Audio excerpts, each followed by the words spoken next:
Livro Jesus, Aquele que Cura, de E.W. Kenyon. Capítulo 11. O problema da doença.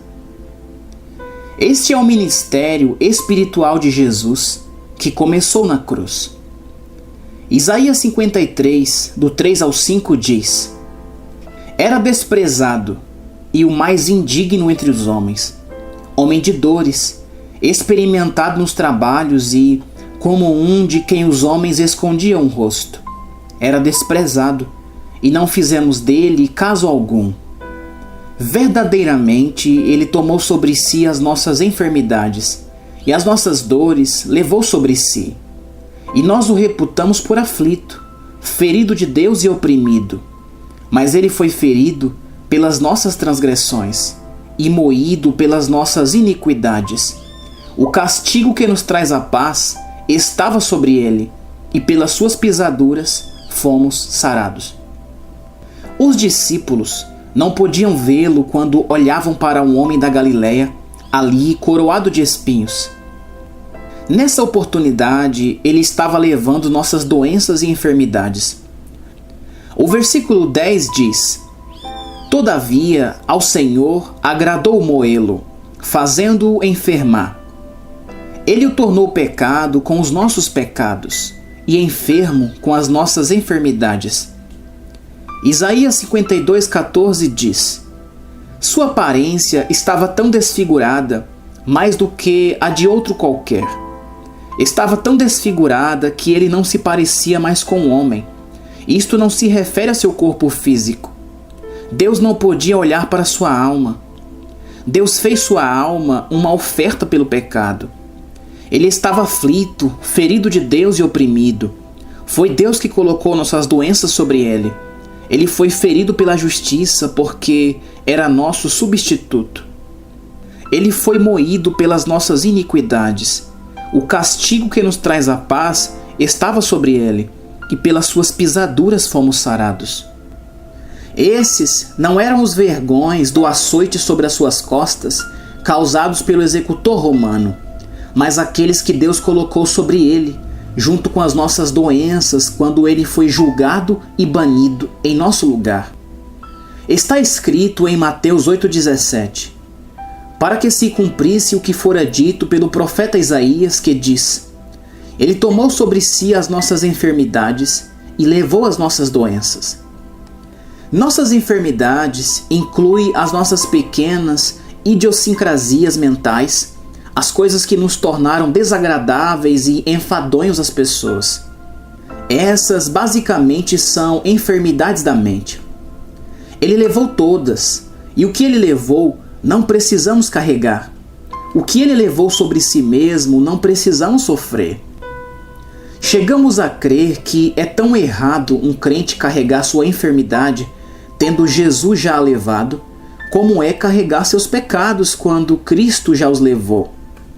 Não temos nenhum direito de viver no pecado e manter estes hábitos odiosos que transformam a vida em maldição, porque Cristo os levou. Seria errado ele os ter levado se nós os levarmos também. Seria errado termos enfermidades e doenças em nossos corpos quando Deus colocou essas doenças sobre Jesus. Ele ficou doente com as nossas doenças para que pudéssemos ser curados. Ele não conheceu nenhuma doença até que foi feito enfermar com as nossas doenças. O objetivo dele levar o pecado era o de tornar justos aqueles que creem nele. O objetivo de Cristo levar a doença era de restaurar aqueles que creem nele como aquele que levou a doença. O fato de Cristo ter levado o pecado tornou a justiça algo certo para a nova criação. O fato de Cristo ter levado a doença tornou a cura algo certo para a nova criação. Ele tomou nossos pecados e nos tornou justos. Ele tomou nossas doenças e nos restaurou. Ele tomou nossas enfermidades e nos deu sua força. Ele trocou nossa fraqueza por sua força, nossas falhas por seu sucesso. Doença não é da vontade do Pai. Entendemos que a doença é um caso de quebra da comunhão com o céu. A doença é dor, é fraqueza, é perda da capacidade de abençoar e de ajudar. Ela torna escravas as pessoas que cuidam dos enfermos. Os entes queridos que estão de pé, dia e noite, trabalhando com os enfermos, são roubados da alegria e do descanso. A enfermidade não vem do amor. Deus é amor. A doença é uma ladra. Ela rouba a saúde, rouba a felicidade, rouba o dinheiro que precisamos para outras coisas. A doença é um inimigo. Olhe para o que ela roubou daquele paciente de tuberculose. Ela veio sobre ele no meio da mocidade, tornou-o um fardo para sua família, encheu-o com ansiedade e dúvida, medo e dor. Ela o roubou de sua fé. Veja o que a doença fez para aquela mulher. Ela a roubou de sua beleza, de sua alegria e amor. Ela não mais pode cumprir o seu papel de mãe ou de esposa. Tudo isso veio do diabo. Jesus disse em Lucas 13, do 1 ao 17, que a doença é de Satanás. E eis que estava ali uma mulher que tinha um espírito de enfermidade, havia já 18 anos, e andava curvada, e não podia de modo algum endireitar-se. No final ele diz: e não convinha soltar desta prisão, no dia de sábado, esta filha de Abraão, a qual há 18 anos Satanás mantinha presa?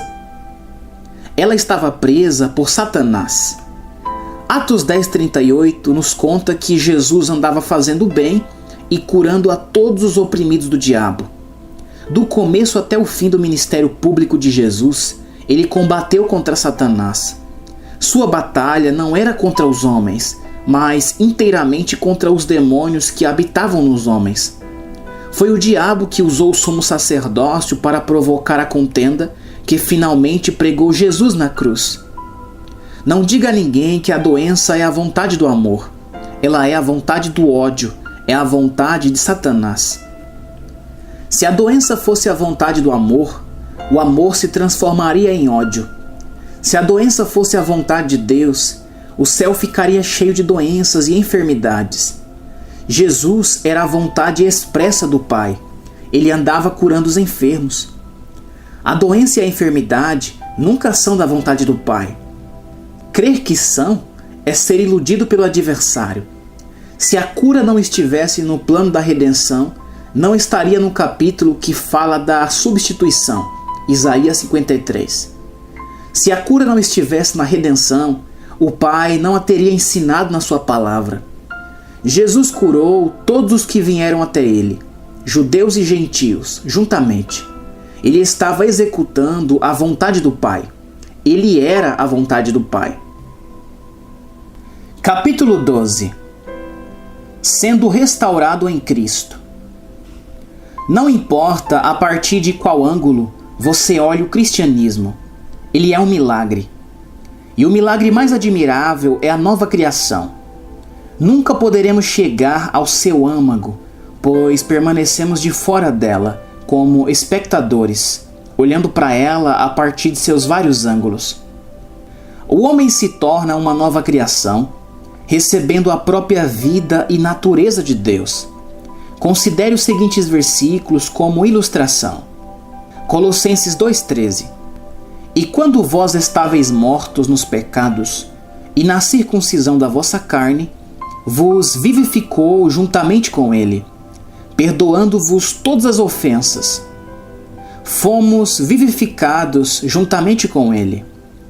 O versículo 12 diz: nele também ressuscitastes pela fé no poder de Deus que o ressuscitou dos mortos. Esse é o aspecto legal da nova criação.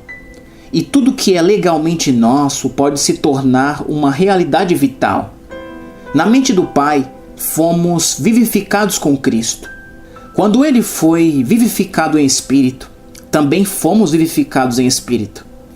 Isso se torna uma realidade para nós quando aceitamos pessoalmente Cristo como Salvador e o confessamos como Senhor. A vida de Deus vem para dentro de nossos espíritos e nos recria.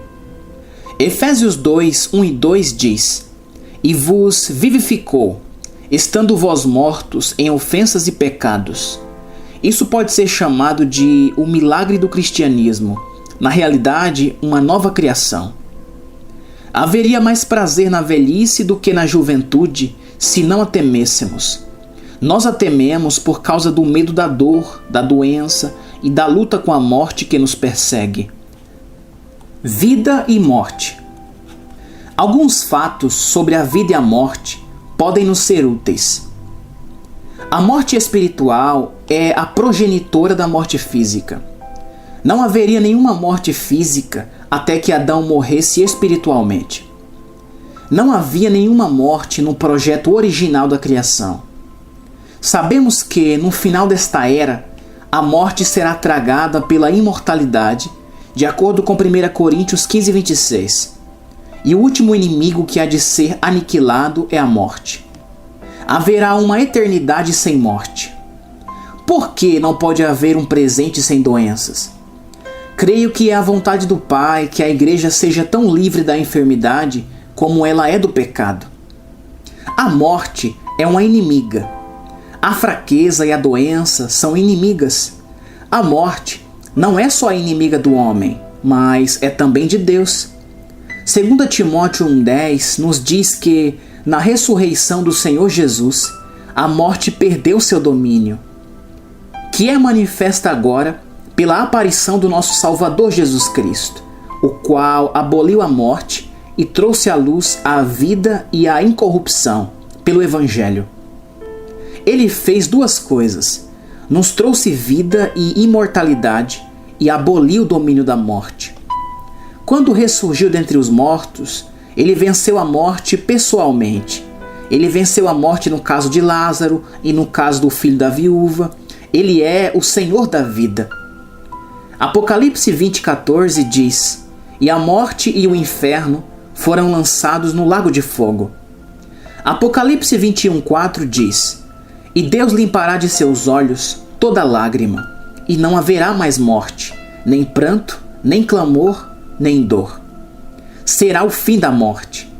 Essa promessa da destruição final da morte tem embutida em si uma sugestão de que há um plano de redenção, algo que nos assegura uma vida sem enfermidade, até que nossos corpos se desgastem e a mortalidade ganhe sua luta. Era desprezado e o mais indigno entre os homens, homem de dores, experimentado nos trabalhos, e como um de quem os homens escondiam o rosto, era desprezado, e não fizemos dele caso algum. Verdadeiramente ele tomou sobre si as nossas enfermidades, e as nossas dores levou sobre si, e nós o reputamos por aflito, ferido de Deus e oprimido. Mas ele foi ferido pelas nossas transgressões, e moído pelas nossas iniquidades. O castigo que nos traz a paz estava sobre ele, e pelas suas pisaduras fomos sarados. O versículo 10 diz: Todavia, ao Senhor agradou moê-lo, fazendo-o enfermar. O versículo 12 diz: Porquanto derramou a sua alma na morte, e foi contado com os transgressores. Mas ele levou sobre si o pecado de muitos, e pelos transgressores intercedeu. Esse é o ministério como sumo sacerdote agora à destra do Pai. Podemos ver neste programa completo, encabeçado por estas palavras: Por suas feridas fomos curados, que os problemas do pecado e da doença foram resolvidos. Tão certamente como Jesus foi o nosso substituto do pecado, como está descrito em 2 Coríntios 5,21, igualmente nos tornamos a justiça de Deus nele. O objetivo de Cristo ter se tornado enfermo com as nossas doenças era para que pudéssemos ser perfeitamente curados com a sua vida. Não há escapatória do fato que, tão certamente como ele lidou com o problema do pecado, ele lidou também com o problema da doença.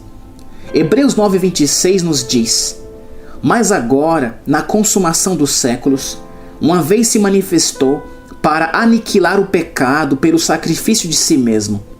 Hebreus 10,12 diz: Mas este, havendo oferecido um único sacrifício pelos pecados, está assentado para sempre à destra de Deus. Ele aniquilou o pecado para que pudéssemos nascer de novo, tornando-nos novas criaturas, para que a natureza do pecado que havia nos prendido ao adversário fosse erradicada e a natureza de Deus tomasse o seu lugar. É a nova natureza que resolve o problema do pecado para nós individualmente. O problema do pecado está resolvido. As coisas que fizemos antes de aceitar Cristo estão apagadas como se nunca tivessem existido. Agora estamos na família. Somos a justiça de Deus nele. Hebreus 10:38 diz: Mas o justo viverá da fé, e se ele recuar, a minha alma não tem prazer nele. O homem da nova criação é chamado a justiça de Deus. Ele é a justiça de Deus. Sua posição com o Pai é exatamente como a posição de Jesus. Mas se ele pecar, tem um advogado com o Pai, Jesus Cristo, o justo. Ele perde o senso de justiça quando peca, mas Jesus, o justo, intercede por ele e restaura sua comunhão perdida e o senso de justiça. Comunhão e cura. Está escrito em 1 João 1,9: Se confessarmos os nossos pecados, Ele é fiel e justo para nos perdoar os pecados e nos purificar de toda injustiça. Isso restaura sua comunhão e o traz de volta à plena comunhão com o Pai. Agora, justamente por isso, depois que ele é curado, porque por suas pisaduras fomos curados, na mente de Deus ele está exatamente tão curado da doença como está curado do pecado. Se depois que ele foi curado da doença, o adversário colocar sobre ele alguma outra doença ou enfermidade, tudo o que ele precisará fazer é seguir o procedimento feito quando quebrou a comunhão espiritual com o Pai. A enfermidade é a quebra da comunhão com o Pai fisicamente. Quando a pessoa consegue a restauração da comunhão e uma restauração de seu senso de justiça por meio de confessar seus pecados e pela advocacia de Jesus Cristo, ela pode obter a sua cura física. A doença do espírito é a coisa que impede alguém de ser curado. As doenças do espírito são dúvidas, medos, consciência de pecado, senso de inferioridade, medo de ser indigno, senso de inaptidão para estar na presença de Deus. O sangue de Jesus Cristo, o Filho de Deus, purifica de tudo isso no momento em que a pessoa reconhece o seu pecado. O perdão significa que tudo o que confessou fica completamente apagado, como se ela nunca tivesse cometido o ato, conforme 2 Coríntios 5, 4 e 5. Porque também nós, os que estamos neste tabernáculo, gememos carregados, não porque queremos ser despidos, mas revestidos, para que o mortal seja absorvido pela vida. Ora, quem para isso mesmo nos preparou foi Deus, o qual nos deu também o penhor do Espírito. A palavra em grego para vida aqui é zoe. Ela significa vida eterna, vida de ressurreição. Em outras palavras, significa que a vida do Filho de Deus, a vida eterna, pode absolutamente dominar, governar e controlar as nossas vidas físicas. Se isso é verdade, então a doença fica completamente vencida. A fraqueza física fica eliminada e o Salmo 27:1 se torna uma realidade. O Senhor é a minha luz e a minha salvação. A quem temerei? O Senhor é a força da minha vida. De quem me recearei? Luz é conhecimento. Jesus é a luz do mundo. Aquele que anda nessa luz não tropeçará como aquele que anda em trevas, porque terá a luz da vida. João 8,12. Eu sou a luz do mundo. Quem me segue não andará em trevas, mas terá a luz da vida. A palavra será sua lâmpada, sua luz, sua salvação. Essa é a verdadeira libertação. Essa é a redenção. Salmo 119, 105 diz: Lâmpada para os meus pés é a tua palavra e luz para o meu caminho. Ela é libertação das coisas que não são da vontade do Pai. Você não pode nem por um momento crer que a mortalidade seja a vontade do Pai. Mortalidade significa fraqueza, doença, morte. Você não pode conceber que a doença e a enfermidade seja a vontade do Pai. O Senhor é a minha luz e a minha salvação. Isso significa salvação da enfermidade, da doença, da fraqueza no corpo físico. O medo não dominará mais sobre a sua vida. Se um homem pudesse ser libertado do medo da fraqueza, da morte ou da dor, ele seria um vencedor. A redenção planejou isso mesmo, que nossos corpos nunca estivessem sujeitos à doença depois de nascermos de novo. Alguém diria: e quanto ao espinho na carne de Paulo? Aquilo não era doença, era um demônio interferindo em seu ministério público, na sua oratória, fazendo com que ele falasse gaguejando. Não tinha nada a ver com doença. Toda aquela tola afirmação quanto a Lucas ser o médico de Paulo não é verdadeira. Os médicos eram feiticeiros. Eles pertenciam ao grupo espiritualista. A palavra grega farmacia, da qual obtemos a palavra farmacêutico, é a palavra para feiticeiro. Em 2 Coríntios 4,10, Paulo diz: levando sempre no corpo o morrer de Jesus, para que também a sua vida se manifeste em nosso corpo. Porque nós que vivemos somos sempre entregues à morte por causa de Jesus. Por quê? Eles viviam em temor constante de serem apedrejados, de serem lançados aos leões ou de serem queimados vivos nas estacas. Para que também a vida de Jesus se manifeste em nossa carne mortal. É uma declaração surpreendente. É a vida de Deus reinando em nossos corpos físicos. O Salmo 27,1 diz: o Senhor é a força da minha vida, de quem me recearei? Estes corpos mortais, estes nossos corpos sujeitos à mortalidade, agora têm a força de Deus, a vida de Deus. A vida de Jesus é comunicada aos nossos corpos físicos. Não se trata de cura, é a preservação de enfermidades, é a proteção, é a força, o poder e a habilidade de Deus em nossos corpos físicos. Não tente conseguir a sua cura, Deus a deu para você. Não tente crer, você é um crente e todas as coisas são suas. Não fale em dúvida, ela gera mais dúvida.